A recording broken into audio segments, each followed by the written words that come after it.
que Jesús es el Cristo es nacido de Dios, y todo aquel que ama al que engendró, ama también al que es nacido de él. En esto sabemos que amamos a los hijos de Dios, cuando amamos a Dios y guardamos sus mandamientos. Porque pues este es el amor de Dios, que guardemos sus mandamientos, y sus mandamientos no son gravosos. Porque todo lo que ha nacido de Dios vence al mundo, y esta es la victoria que ha vencido al mundo, nuestra fe. ¿Quién es el que vence al mundo, sino el que cree que Jesús es el Hijo de Dios?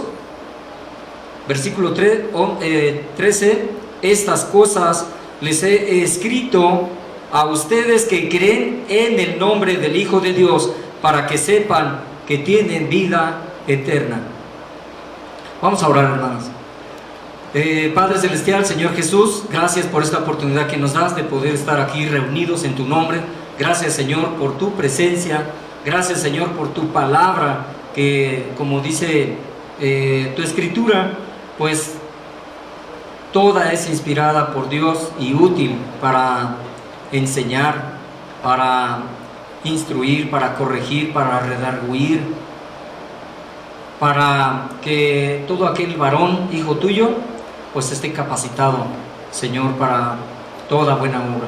Gracias, Señor, bendice mi vida, bendice este tiempo de predicación de tu palabra. Ruego, Señor, que cuando salgamos de aquí no sea como cuando entremos, y que tú permitas que tu palabra pueda llenar nuestro corazón, nuestra mente, y que tu Espíritu Santo nos dé el poder para poder asimilarla, comprenderla y también poder llevarla a cabo en nuestra vida.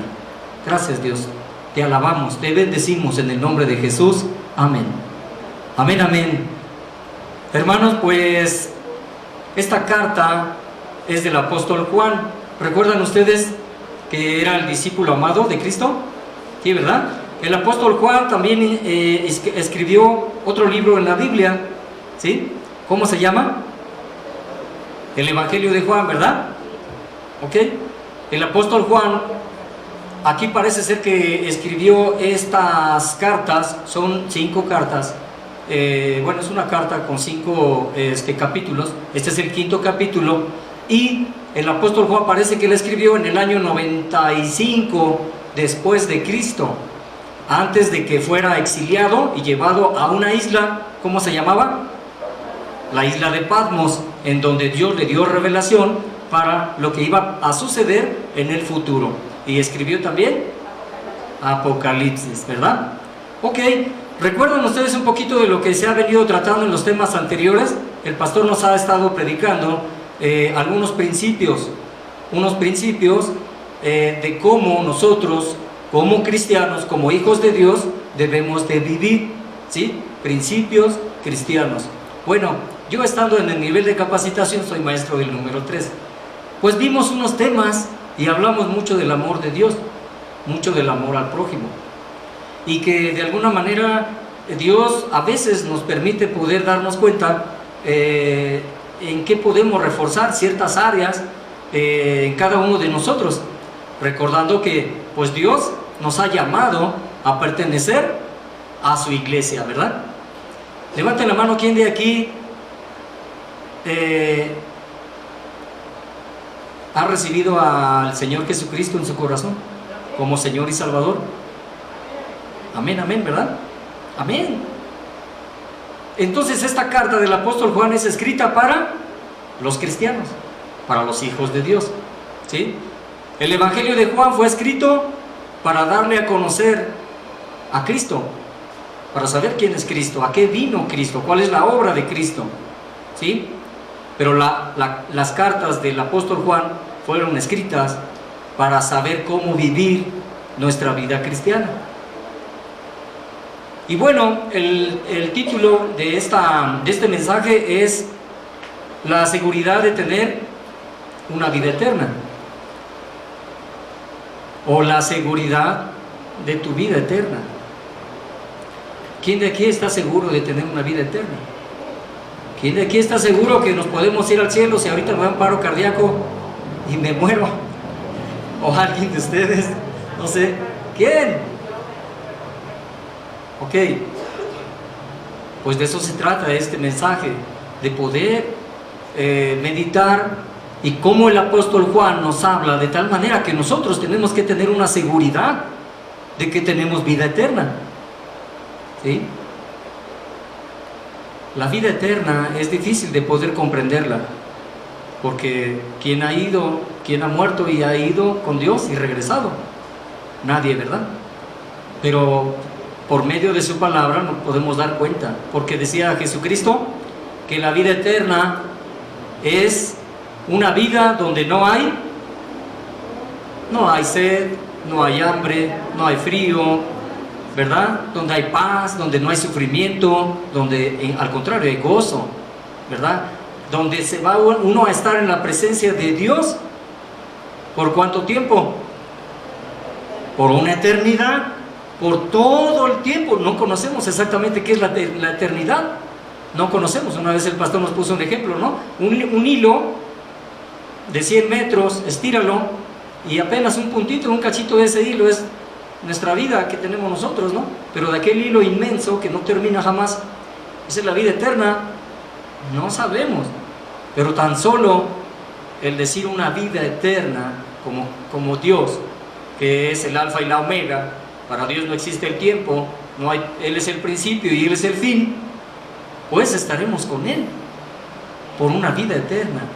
Entonces de eso se trata este mensaje, de que hoy podamos nosotros comprender de qué manera nosotros podemos tener esa seguridad, porque el versículo 13 es lo que dice: y este es estas cosas les he escrito a ustedes que creen en el Hijo de Dios, ¿sí? Para que sepan que tienen vida eterna. Ok, la vida eterna, aquí en un principio, el versículo 1 dice: todo aquel que cree que Jesús es el Cristo es nacido de Dios. Nosotros sabemos cómo, bueno, en primer lugar, creemos que Jesús es el Cristo. Amén. Pero el Cristo significa Mesías, el que había de venir, el único que podía llenar los requisitos de Dios para un sacrificio perfecto, para dar vida a toda la humanidad. Solamente Cristo. Y todo el Antiguo Testamento y el Nuevo Testamento está lleno del nombre de Cristo. Y el Antiguo Testamento habla de aquel Mesías que iba a llegar y que tenía que ser manifestado al mundo en gracia, en misericordia. ¿Por qué lo digo de gracia y misericordia? Porque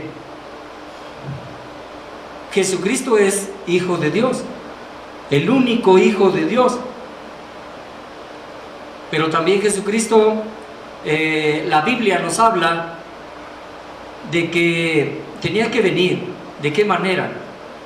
Y conocemos la historia. Cómo Cristo nació en Belén, su madre María, y bueno, su padre que lo cuidó, José, pero puesto en el vientre de María por el poder del Espíritu Santo. Fue concebido por Dios, su único hijo, el único Hijo de Dios. Y en Juan 1:1 conocemos que obviamente Dios se hizo hombre. Dios se hizo hombre, porque en un principio era la palabra, y la palabra era Dios, y la palabra estaba con Dios, y la palabra era Dios. Y entonces el verbo, la palabra, se encarnó. ¿En quién? En Cristo. Cristo, 100% una naturaleza humana, 100% una naturaleza divina. ¿Cómo podemos entender eso, verdad? A veces choca y decimos, ¿cómo? Bueno, verdaderamente Cristo también tenía hambre, también padeció sed. ¿Se acuerdan cuando fue probado los 40 días y 40 noches en el desierto y fue tentado? Bueno, Cristo también lloró, pero Cristo también se puso alegre. Y Cristo nació en Belén, y como lo decía hace rato el pastor, a los 2 años de edad, Herodes El grande, ¿qué mandó a hacer? A matar. Por eso el día 28, ¿no? El día 28 de diciembre que se festeja el Día de los Inocentes. Porque él mandó a matar a todos los niños de 2 años. ¿Por qué? Porque recordemos que los 3 sabios del oriente llegaron y le dijeron, llegó al palacio real, Herodes ahí estaba y les dijo, dime dónde ha nacido el rey de los judíos. Y Herodes dijo, ¿cómo que ya nació el rey de los judíos? Yo soy el rey. Y le dijo, bueno, no sabemos, pero ve y investiga, y cuando sepas, ven y me lo dices para yo ir a adorarle. Obviamente Herodes pues no quería dejar su trono, y obviamente pues por eso mandó a matar a todos los niños de 2 años. ¿Y qué hizo su mamá, María, su mamá de Jesús? ¿Y qué hizo José? Se fueron a Egipto, casi 1000 kilómetros, 990 y tantos kilómetros de distancia a Egipto. Y tuvieron que irse, y ya pasó el tiempo y regresó otra vez. Pero regresó a Belén, no, ¿verdad? Regresó a un lugar que se llama Nazaret, como a 90 kilómetros de distancia de Belén, a Nazaret. Y entonces regresa a Nazaret, y por eso, pues, recuerden que los judíos, los sacerdotes, los maestros de la ley, los fariseos, decían, ¿quién es este? El hijo del carpintero, ¿sí? El que nació el hijo del carpintero de Nazaret. Pero también por eso es de que a Cristo se le conoce como Jesús de Nazaret, ¿sí? Y bueno, la Biblia registra más adelante que Cristo a los 12 años ya tenía noción de lo que Dios le había mandado a hacer, ¿verdad? Un día que cada año festejaban la fiesta de la Pascua, y todos llegaban a Jerusalén a ofrecer pues ofrendas y sacrificios y a dar gracias al Señor. Pues en ese día José y María llegaron con Cristo Jesús teniendo 12 años, y se les perdió de vista. Cuando de regreso se dan cuenta que no venía con ellos, pues regresan y fueron a buscarlo. Y cuando lo encuentran, ¿dónde estaba? En el templo, ¿verdad? Dicen, pero, y María bien preocupada, ¿no? ¿Usted tiene hijos? Y si se le pierde por 3 días, o bueno, por un día mínimo, pues bien preocupados, ¿no? ¿Dónde está mi hijo? Y, oye, pero ¿qué andas haciendo aquí? Dice, pues, ¿qué no sabes? Que, o sea, yo estoy llamado a estar en los negocios, en las cosas de mi padre, ¿sí? Y María sabía muy bien en su corazón que Jesús era el Hijo de Dios, porque así se lo dijo un ángel. Así le dijo, e incluso le dijo cómo se tenía que llamar. Así que bueno, Jesucristo creció, no sabemos más de los 12 años a los 30, no sabemos qué pasó. Pero conocemos que a los 30 años inició su ministerio, ¿verdad? A los 30 años fue bautizado en el río Jordán. ¿Por quién? Por Juan el Bautista. Y ahí empezó su ministerio de Cristo. Jesús empezó a predicar que se había acercado el reino de Dios y su justicia, el reino de los cielos. Y un día estaba en una sinagoga y leyó un capítulo del libro de Isaías, en donde dice, hoy se ha cumplido esta escritura. Y ya lo querían apedrear y lo querían tirar hacia un despeñadero. Pero Jesucristo inició su ministerio a los 30 años. ¿Y qué hizo? Muchas obras. Dios estaba con él. El primer milagro que hizo, las bodas de Canaán, convirtió el agua en vino. Y así dio vista a los ciegos, levantó a paralíticos, resucitó a un hombre, ¿verdad? Su amigo Lázaro. Y bueno, Jesucristo, conocemos su historia, y muchos de nosotros lo hemos recibido y le hemos dicho, Señor, te recibo en mi corazón como Señor y como Salvador. Y ahora estamos caminando en una vida cristiana, y muchos de nosotros llevamos poco tiempo en el caminar con Cristo, pero muchos llevamos varios años, muchos años. Muchos nuevos que ahorita acaban de llegar, menos de 2 meses han recibido a Cristo más de 3, 5 personas, y eso nos da mucho gusto. Y bueno, el tema es la seguridad de tener una vida eterna. En primer lugar, vamos a ver que dice el versículo 1, todo aquel que cree que Jesús es el Cristo es nacido de Dios. Y si nosotros somos nacidos de Dios, entonces somos hijos de Dios, ¿verdad? Nicodemo le dijo a Jesucristo, fue y lo visitó en la noche, era un principal de la junta de los principales de la sinagoga, y él le preguntó, sabemos que tú vienes de Dios por las cosas que tú haces, si no, no vendrías de Dios. Pero le dijo que Jesucristo le dijo que tenía que nacer de nuevo, ¿no? Un nacimiento en espíritu. ¿Y cómo se da ese nacimiento en espíritu? Por el arrepentimiento, ¿verdad? De nuestros pecados y por la fe en Cristo Jesús. Y de poder recibirle y poder decirle, Señor, te entrego mi vida. Y ahí es donde ocurre un nuevo nacimiento. Dice Jesucristo que cuando iba caminando y se sentó en el pozo de Jacob y se encontró con una mujer, esta mujer samaritana, ¿qué le dijo? La mujer samaritana le dijo, bueno, ustedes los judíos dicen que a Dios se le tiene que adorar en cierto lugar, ¿no? Pero ella, como era samaritana, dice, no, mis padres me dicen que se tiene que adorar acá, de este lado, en Israel. Acuérdense que la capital era Samaria. Pero de los judíos, el reino del sur, el reino de Judá, la capital estaba en Jerusalén. Y entonces se peleaban y decían, ¿dónde tenemos que adorar a Dios? ¿Allá en Jerusalén o acá en Samaria? Pero Jesucristo le dijo, de cierto que va a llegar el tiempo, y ya llegó, que a Dios se le puede adorar en todo lugar. Dios es espíritu y quiere que se le adore en espíritu y en verdad, ¿sí? Entonces, conocemos esta parte de cómo nacer de nuevo. Si alguno de nosotros no está seguro de que ha nacido de nuevo, es importante que pueda reflexionar y pueda decirle a Dios, te entrego mi vida, te recibo como Señor y Salvador, y necesito tu ayuda, ¿sí? Y creo que moriste en la cruz por mí. Pues esa es la primera parte que tenemos que poder reflexionar y recordar.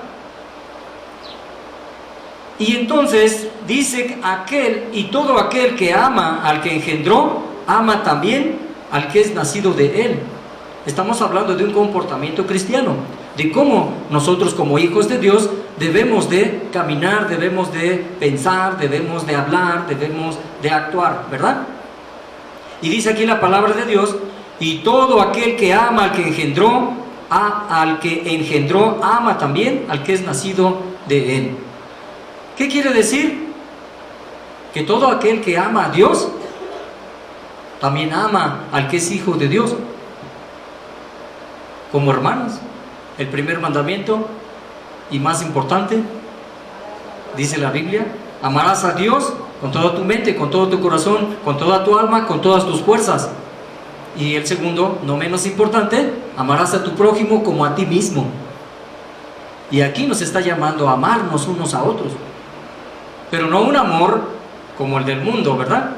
Allá afuera alguien dice, bueno, pues yo te quiero, te amo, y mira, te brindo mi apoyo, mi ayuda, lo que tú quieras, pero pensando en recibir algo a cambio. Pero nosotros, ¿cómo lo estamos haciendo? Como hermanos debemos de dar sin esperar nada a cambio, ¿sí? Dar de gracia como Dios nos lo ha dado a nosotros. Entonces, aquí es donde nosotros tenemos que estar meditando si somos una iglesia verdaderamente que nos amamos unos a otros, o nada más me importan los de mi grupo familiar, o nada más me importan los de mi nivel de capacitación, o si en un momento dado llega alguna persona nueva a la iglesia y así como llegó así se fue, porque somos 120 pero nadie se acercó. Ahí es donde tenemos que reflexionar verdaderamente. Dice la seguridad de tener una vida eterna es caminar de tal manera que podamos hacer la voluntad de Dios. Primeramente creyendo que Jesús es el Cristo, el Mesías, que murió y padeció por nosotros y que su sangre fue derramada en la cruz para limpiarnos de todo pecado, de toda maldad. Y ahora Dios nos ve santos. Por eso es que tenemos la vida eterna. ¿La vida eterna es un proceso o es en un momento? En un momento, cuando nosotros nos arrepentimos y creemos en el Señor Jesucristo y lo aceptamos como Salvador y Señor, en ese momento Dios dice, Juan 1:12, mas a todos los que le recibieron les dio la potestad de ser hechos hijos de Dios. Entonces, no dudemos, tenemos vida eterna, pero tenemos que estar en la voluntad de Dios, en lo que quiere el Señor, que nosotros nos conduzcamos de una manera amando a todos los hijos de Dios, amando a nuestros hermanos. ¿Sí? ¿Quién ha recibido a alguien una palabra de aliento, una palabra de hermano, estás enfermo, voy a orar por ti? Muchas veces a lo mejor hay queja, ¿no? Oiga, pastor, estuve enfermo 15 días, nadie me habló. Bueno, los que somos más maduros, mira, sin problema, ya sabemos, ya conocemos, pero estamos hablando de que son personas que también están llegando y nosotros tenemos que estar al pendiente de ellas. ¿Quién más? Entonces tenemos que preocuparnos unos por otros, tenemos que preocuparnos.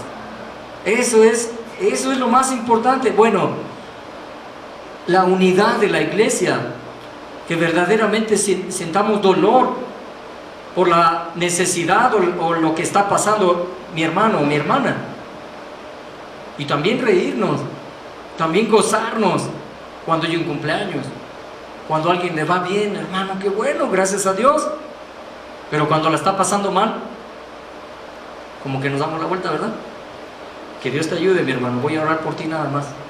Pero la fe hay que ponerla por obra, no nada más decirle Dios te va a ayudar y Dios te va a bendecir, voy a orar por ti.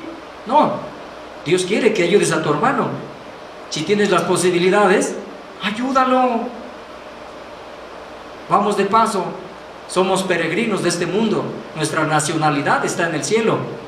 Busca primero el reino de Dios y su justicia, el reino de Dios en tu corazón, de que Dios es el rey, Él manda y nosotros obedecemos.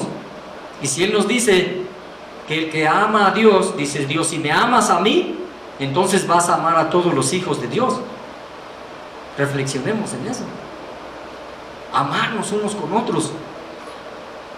Hacemos bromas, está bien, pero más allá que nos tenemos que doler de la necesidad de cada uno de nuestros hermanos. Por eso el pastor hace mucho énfasis es de conocer nuestros nombres, de saber quiénes somos, porque somos una iglesia, bueno, medianamente grande, pero tenemos que conocernos quiénes somos, cuáles son nuestros nombres, dónde vivimos, a qué nos dedicamos, quién es mi familia, ¿sí? ¿Con qué estoy batallando? ¿De qué estoy enfermo? ¿Sí? Y en un momento dado Dios se agrada. Dios dice, este es mi hijo, esta es mi hija, porque hace mi voluntad, porque yo le he dado vida eterna y no es en balde. Cristo, mi hijo, murió porque Él se arrepintió, pero hace mi voluntad. ¿Sí? Y de mi voluntad es lo que quiero hablar. Es el segundo punto. Dice, es por la obediencia a su palabra. Dice el versículo 2, en esto sabemos que amamos a los hijos de Dios. ¿Cómo sabemos? Ya lo dijimos, ¿verdad? Cuando amamos a Dios. ¿Y cómo sabemos que amamos a Dios? Cuando guardamos sus mandamientos. Aquí ya entra otro punto. ¿Ya de qué habla? Del pecado y de la paga del pecado. ¿Qué es la paga del pecado? La muerte. Todos estamos destituidos de la gloria de Dios, Romanos 3:23, y merecemos estar lejos de Dios por toda una eternidad.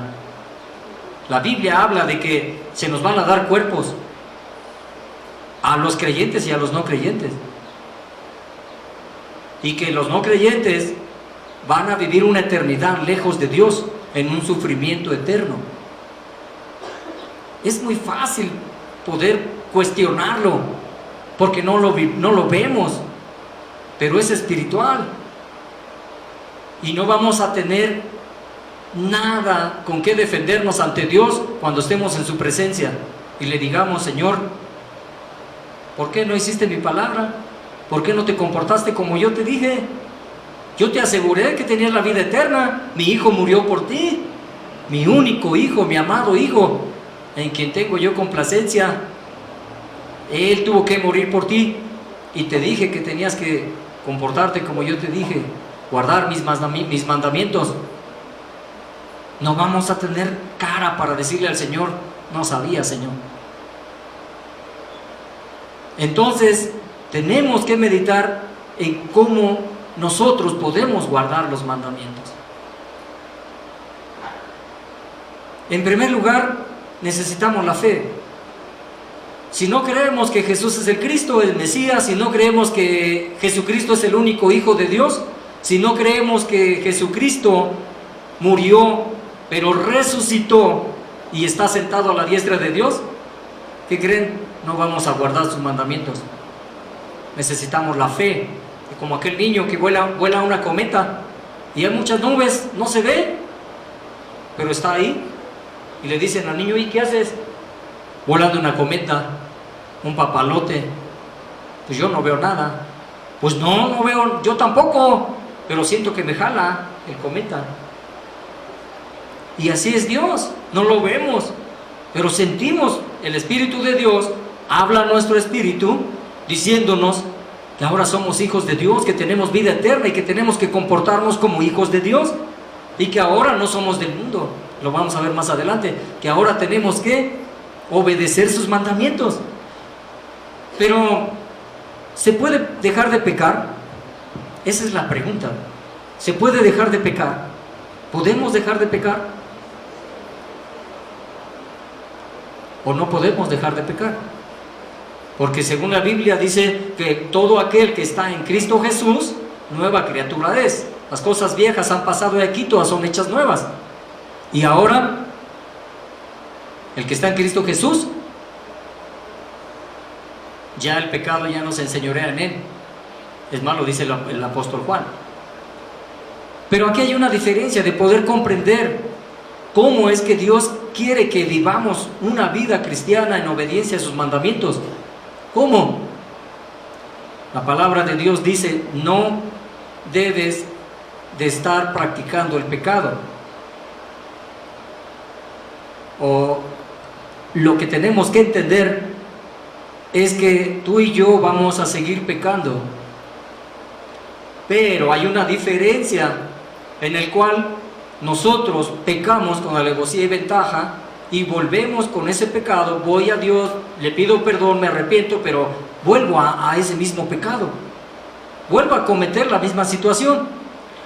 Dios no le agrada eso. Dios dice: no, estás mal en tu corazón. ¿Qué tenemos que hacer? Tenemos que traer la palabra de Dios a nuestra mente y tenemos que grabarla. ¿En dónde está la memoria? En nuestro cerebro, ¿verdad? Y aquí es donde tenemos que grabarnos en la palabra de Dios. Jesucristo fue tentado.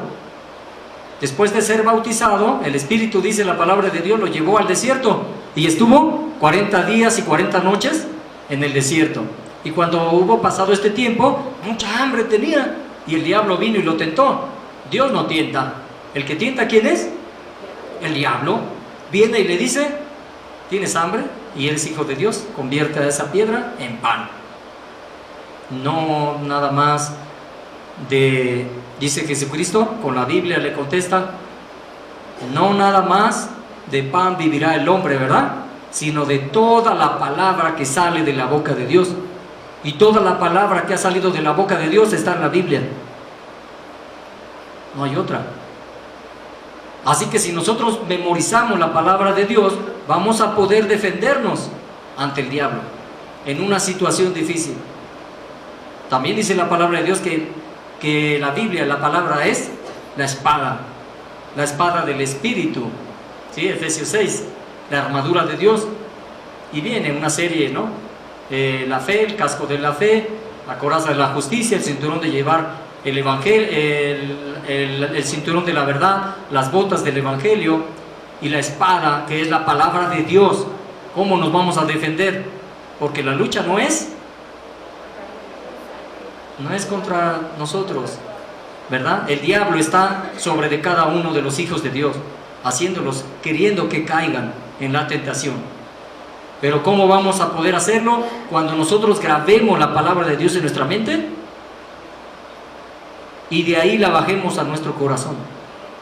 Dice aquí 4: porque todo lo que ha nacido de Dios vence al mundo, y esta es la victoria que ha vencido al mundo, nuestra fe. Ya lo vimos, primeramente por la fe. 3: pues este es el amor de Dios, que guardemos sus mandamientos, y sus mandamientos no son gravosos. ¿A quién de ustedes se les hacen gravosos los mandamientos de Dios? Gravosos es difícil. Es difícil poder obedecer a Dios en sus mandamientos. Es difícil. ¿Podemos obedecer los mandamientos de Dios? No podemos. Bueno, dices tú, entonces te estás contradiciendo, Adrián. No, lo que pasa es que nosotros no vamos a poder nunca en nuestras fuerzas obedecer a Dios, pero si le pedimos la ayuda a Dios, el Espíritu Santo nos va a permitir poder tener la autoridad, la fuerza para poder obedecerle a Él. ¿Cómo? ¿Es algo mágico? No, por medio de su palabra, y su palabra la tenemos que grabar en nuestro corazón, y ahí es cuando nosotros, en el momento que viene la tentación, nosotros decidimos no pecar. En la Biblia hay muchos ejemplos. José, me gusta mucho, ¿no? Cuando llega la esposa de Faraón, de Potifar, y le dice: yo quiero acostarme contigo. ¿Qué hizo José? Dio media vuelta y se fue. No se quedó ahí. Dijo: ¿cómo voy a fallarle a Dios? ¿Cómo voy a cometer pecado contra mi Dios? Y también, ¿cómo voy a fallarle a mi amo, que me ha dado una vida buena, ¿no? Me ha puesto sobre todos sus bienes. Entonces tenemos que grabarnos la palabra de Dios y traerla en nuestro corazón. Y ahí es como nosotros vamos a poder caminar. Pero no nada más eso, hermano. Tenemos que amar a Dios.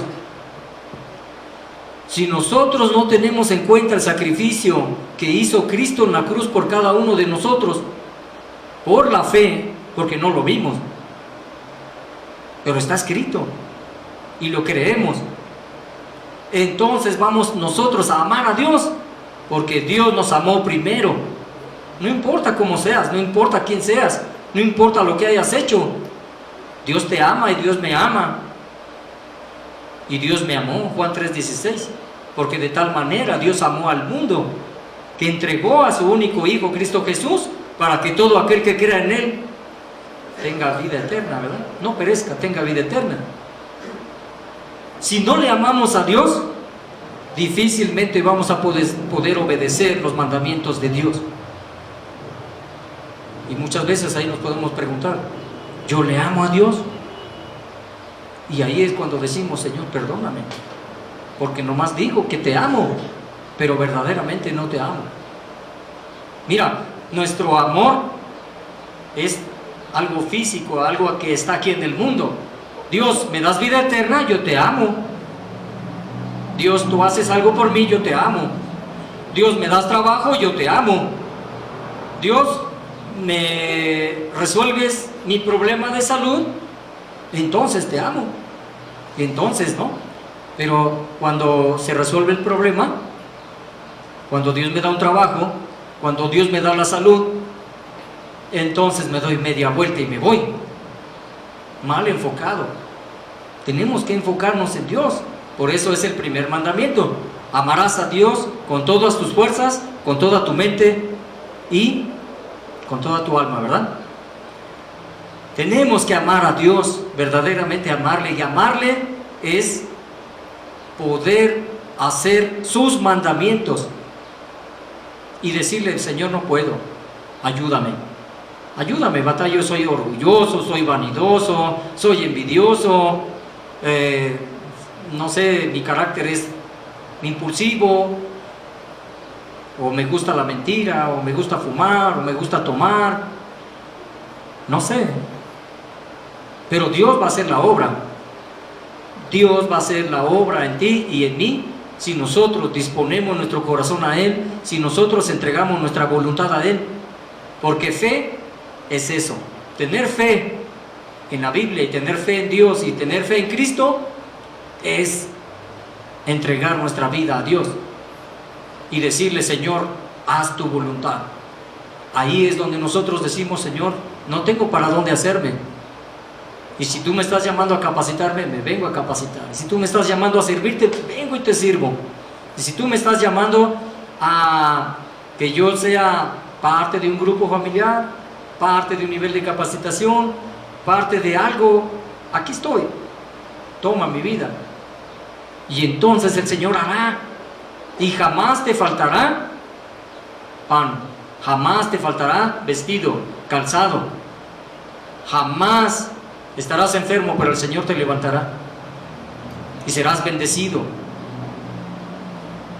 porque Dios ha llamado a su pueblo para bendecirlo. Dios quiere bendecir a sus hijos. Dios quiere bendecir, y ya lo hizo con la muerte de su único Hijo, Cristo Jesús, en la cruz. Pero aún así, de que ya hizo la obra y de que ahora tenemos vida eterna, ahora tenemos esa seguridad. Por eso dice el apóstol Juan: yo les he escrito estas cosas a ustedes que creen en el Hijo de Dios, para que sepan que tienen vida eterna. Ya lo hizo, Dios ya dio la salida. El primer Adán, el primer hombre, vino la caída, vino el pecado y vino la consecuencia. Tanto a la serpiente la maldijo, como a la mujer también le dijo: dolores fuertes y grandes vas a tener ahora que tengas a tus hijos, ¿sí? Y al hombre, por tu causa, por comer del fruto que te dije que no comieras, del árbol de la sabiduría del bien y del mal, maldita será la tierra, producirá cardos y espinas, y con el sudor de tu frente todos los días de tu vida vas a padecer. Así te vas a ganar el pan de cada día, hasta que vuelvas a la tierra, porque polvo eres y al polvo vas a regresar. Pero por el segundo Adán, Cristo Jesús, vino la salvación. Vino la salvación, una salvación grande, una salvación hermosa, una salvación que no se puede comparar con nada. Todo lo que tengamos aquí en esta vida, en este mundo, aquí se va a quedar. Todo. Todo. No quiero hablar de muchas cosas materiales, pero todo se va a quedar aquí. Y el día de mañana nos vamos a ir. La pregunta es: ¿a dónde vamos a ir? ¿Con Dios una eternidad? ¿Junto con Dios, adorándole a Dios? ¿Quiere estar con Dios por una eternidad? Ámele, obedezca sus mandamientos, y verá cómo Dios, aparte de la salvación tan grande que nos ha dado, nos va a bendecir en esta vida, siempre, porque el Señor no es mentiroso. Él cumple su promesa siempre, y siempre Dios va a estar contigo, siempre la presencia de Dios va a estar contigo. Cuando cumplas sus mandamientos, cuando camines con Dios, cuando le digas: Señor Dios, quiero ser tu amigo, quiero caminar contigo, como Enoc, dice la Biblia que no murió, Dios se lo llevó, como Noé, como Abraham que creyó, como David. Y podemos seguir pecando, pero en el momento que peques, pídele perdón a Dios, y en ese momento olvida tu pecado. Ya Dios te perdonó, pero no vuelvas a hacer lo mismo, y pídele la ayuda para no volver a caer, y espera en Él, confía en Él, porque la fe es la certeza de lo que se espera, la convicción, ¿verdad?, de lo que no se ve. Yo espero, tú esperas una vida eterna, que Dios nos permita poder permanecer en el camino de Dios, permanecer en la vida cristiana, amándonos unos a otros, obedeciendo la palabra de Dios. Y bueno, obedeciendo la palabra de Dios es mucho, nos podemos tardar toda la tarde, pero ¿Verdaderamente quieres aprender cuáles son los mandamientos de Dios? Subraya tu Biblia. Cada que dice la Biblia, haz esto, haz lo otro, guarda aquello, ahí, resáltalo. Hazte una lista. La otra vez el pastor Abel nos dio una lista como de 500 y tantos mandamientos. No nada más son 10. Pero Dios es bueno. Dios es bueno. Siempre, siempre bueno es Dios. Pues vamos a terminar con una reflexión rápidamente. Nuestra vida no puede estar más segura que en Cristo Jesús. Había un niño y le dice a su padre: papá, ¿cuánto vale mi vida? Bueno, hijo, mira, toma esta piedra preciosa, llévala a vender al mercado, y cuando te pregunten ¿cuánto cuesta?, nada más le vas a decir así, con 2 dedos. Y resulta que fue al mercado y una señora ancianita: ¿cuánto? Dices, ¿la vendes? Esta piedra preciosa, te doy 2 pesos. Regresó con su papá: y papá, una ancianita me daba 2 pesos por esta piedrita. Ok, hijo, ahora te voy a mandar a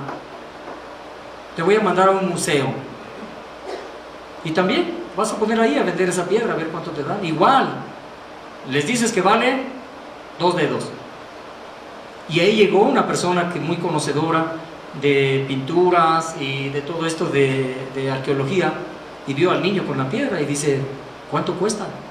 ¿La vendes? Sí. Dice así: $200. Te doy $200. Y el niño regresa a casa y dice: papá, allí en el museo me daban $200. Ok, hijo, ahora te voy a mandar a una joyería.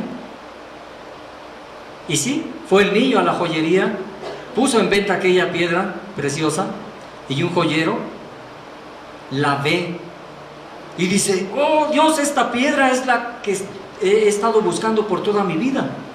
¿Cuánto vale? Y dice el niño: sí, $200,000 te los doy. Y regresa a casa y dice: papá, $200,000 me van a dar. ¿Cuál es el aprendizaje, la moraleja? Que mucha gente, pues, quizá va a valorarte por lo que ve o por lo que cree que tú vales, ¿sí? Y muchas veces por ahí dicen: como te vistas, ¿no?, te tratan. Pero solamente Dios valora tu vida. Dios te ama tanto que entregó a su único Hijo, Cristo Jesús, para que tengas vida eterna, para que estés con Él por toda una eternidad. Nadie más va a valorar tu vida como Dios y Jesucristo, que Jesucristo es Dios. Así que, hermano, esa es la reflexión. Y ese es el llamado, que Dios nos ayude a hacer una iglesia cálida, amorosa, una iglesia que haya unidad, que nos apoyemos, que la gente vea que verdaderamente Cristo vive en nuestro corazón. Y esforcémonos, porque la vida cristiana no es nada fácil. La vida eterna no es nada fácil. Pero como dijo Cristo Jesús: el que quiera seguirme, que tome su cruz, que me siga. Niégate a ti mismo, niégate a tu maldad, a tu pecado, y ahora vuélvete a mí, y ahora camina conmigo en santidad. Dios es santo, Dios es santo, 3 veces santo, y quiere que también nosotros seamos santos como Él, porque nos ha sacado de las tinieblas a la luz. Y hay que ser como aquella lámpara que dice Jesucristo, que se pone arriba para que alumbre a todas las personas. Testimonio, vecinos, amigos, en el trabajo, en la casa, en la calle, donde quiera. Seamos hijos de Dios genuinos. No nada más que traigamos el pescadito o el de yo soy cristiano, sino que verdaderamente la gente vea y diga: hay algo diferente en esta persona, hay algo diferente en este hombre, en este joven, en la escuela. No es igual a mí. Y ahí es donde nosotros somos atractivos para la gente, porque la gente dice, yo quiero vivir como tú. Yo quiero que haya felicidad en mi casa, que haya paz, que haya perdón, que haya gracia. Yo quiero amor en mi familia. Solamente así, cuando verdaderamente Dios transforme nuestra vida de adentro hacia afuera. ¿Sí? Vamos a orar. Padre, te damos gracias, Señor, por esta oportunidad que nos das de poder meditar en tu palabra. A veces no entendemos, Señor, qué tanto significa la vida eterna. A veces nos quedamos cortos, Señor, para poder entender ese sacrificio que tú hiciste en la cruz y que sufriste todo ese castigo que merecíamos nosotros, pero te quedaste en la cruz. Gracias, porque derramaste tu sangre para limpiarnos de todo pecado, de toda maldad. Pero ahora quieres que verdaderamente demos testimonio de que somos tus hijos y de que debemos de caminar buscando hacer tu voluntad, amándonos unos a otros. Gracias, Señor, porque tú nos confirmas y tú nos das la seguridad de que vamos a estar contigo por toda la vida, por toda una eternidad. Gracias, Dios. Te alabamos, Señor, te bendecimos en el nombre de Jesús.